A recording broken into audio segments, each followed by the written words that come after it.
얼마 전에 강남 초등학교 인근에서 또 사망 사고가 발생하고 이랬어요. 그렇습니다.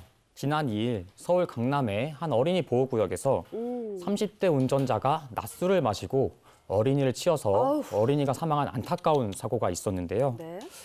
당시 목격자의 말에 따르면은 차 문이 열려 있음에도 불구하고 차 안에서 술 냄새가 좀 바로 풍겼다. 그래서 또 운전자의 당시 혈중 알코올 농도 수치가 네. 면허 취소 수준이었다고 합니다.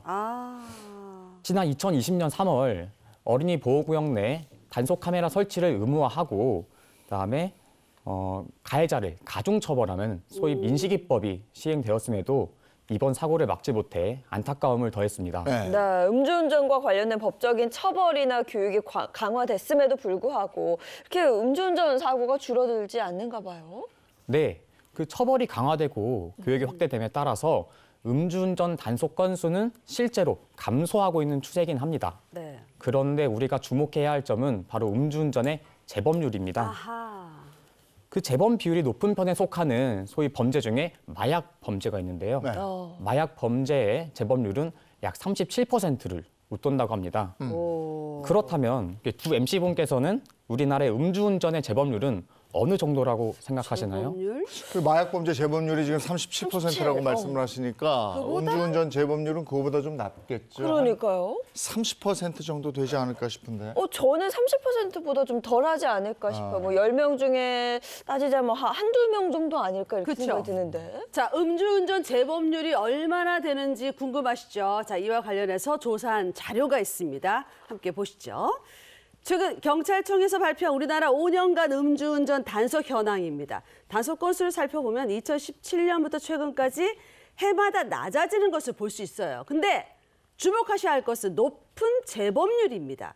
해마다 무려 44% 안팎의 높은 수준을 보이고 있어요. 네. 다시 말해서 음주운전으로 적발이 돼서 처벌받은 사람이 10명 중에 4명 이상은 술을 마시고 또 음주운전을 한다 이거죠. 상황이 생각보다 더 심각하네요. 네. 음주운전 재범률이 44%대면 아까 말씀하셨던 마약 범죄 재범률보다 더 높은 거거든요. 그렇죠. 마약은 중독인 거잖아요. 네. 그렇다면 음주운전도 이게 사람이 중독이 되는 건가? 글쎄, 이렇게 상습적으로 음주운전을 하게 되는 이유 분석이 나왔습니까? 예, 그래서 제가 정답 후보를 몇 가지 가져왔습니다. 제가 후보를 말씀드릴 테니까 한번 같이 맞춰보시기 바랍니다. 네. 자, 첫 번째 후보는 과거에 음주운전으로 적발되지 않았던 경험을 스스로 과대평가하는 인지 왜곡 현상 때문에 두 번째는 본인 스스로 조절할 수 있다는 잘못된 확신 때문에 이거야, 이거 같아. 그다음에 세 번째는 네. 걸려도 음주운전은 가벼운 처벌로 끝날 거라는 생각 이것도 때문에 되는데? 4번은 음주운전이 다른 범죄와는 달리 좀 경미한 범죄로 생각을 하기 때문에 자, 몇 번이라고 생각하시나요? 이게 처벌 강도가 낮으니까 네. 걸려도 나는 그냥 벌금 내고 말지. 네. 뭐 이런 거 아닌가? 이게 굉장히 강하게 처벌하면 이럴 수가 없는 거예요. 그렇죠. 그리고 제 생각에는 2번일 수도 그렇지, 있을 것 같아요. 맞아요. 왜냐면 자기 스스로를 나는 지금 멀쩡하다 이거예요. 넌 괜찮은데 할 수 있어, 뭐, 운전할 수 있어. 운전대 잡을 수 있어. 이런 확신이 좀 있어서 문제가 되는 게 아닐까요? 자, 정답은 과연? 정답은 네. 1번부터 4번 다예요? 모두 다입니다. 아이고, 진짜? 네, 여러분이 말씀하신 이유 전부 다 네. 정답에 해당되는데요.